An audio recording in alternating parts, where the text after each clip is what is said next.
తాకట్లో ఉన్న బంగారాన్ని విడిపించలేక వడ్డీల మీద వడ్డీలు కడుతూ ఇబ్బంది పడుతున్నారా? అయితే ఇప్పుడే సంప్రదించండి శివ గోల్డ్ కంపెనీ. మీ నమ్మకానికి మా హామీ శివ గోల్డ్ కంపెనీ.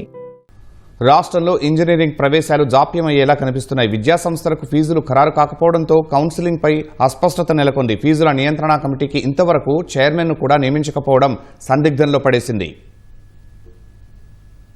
రాష్ట్రంలోని ఉన్నత విద్యా సంస్థల్లో ప్రవేశాలకు నిర్వహించే అన్ని పరీక్షల ఫలితాలు వెల్లడైనా కౌన్సిలింగ్ కోసం విద్యార్థులు ఎదురు చూడాల్సిన దుస్థితి నెలకొంది. పక్కనున్న తెలంగాణలో ఇప్పటికే ఇంజనీరింగ్ కౌన్సిలింగ్ ప్రారంభమైంది. ఈ నెల 10లోగా మొదటి విడత పూర్తి కూడా అవుతుంది. రాష్ట్రంలోనూ ప్రైవేట్, డీమ్డ్ విశ్వవిద్యాలయాలు దాదాపుగా ప్రవేశాలు పూర్తి చేసుకున్నాయి. ప్రైవేటు కళాశాలలు యాజమాన్య కోటా సీట్లకు ఒప్పందాలు కుదుర్చుకున్నాయి. ప్రవేశ పరీక్షలు రాసి అర్హత సాధించిన అభ్యర్థులు కౌన్సిలింగ్ కోసం ఎదురు చూస్తున్నారు. యాజమాన్య కోటాకు సైతం ప్రభుత్వం నిర్ణయించే ఫీజులే ప్రామాణికం. ఏపీ ఫీజు నియంత్రణ పర్యవేక్షణ కమిటీ ఏపీ ఎఫ్ఆర్ఎంసీకి ఇంతవరకు చైర్మన్ను నియమించలేదు. ఏపీ ఎఫ్ఆర్ఎంసీ ఏర్పాటుకు ఏప్రిల్ 10నే మంత్రిమండలి ఆమోదం తెలిపింది. 3 నెలలు కావస్తున్నా కార్యవర్గాన్ని నియమించలేదు. దీనికోసం సెర్చ్ కమిటీని ఏర్పాటు చేసినా ప్రక్రియ పూర్తి కాలేదు. చైర్మన్, కార్యదర్శి, సభ్యులు నియమితులైతే ఫీజుల ఖరారుకు నోటిఫికేషన్ వెలువడే అవకాశం ఉంటుంది. కళాశాలల ఆదాయ వ్యయాలు పరిశీలించి ఫీజులు నిర్ణయిస్తారు.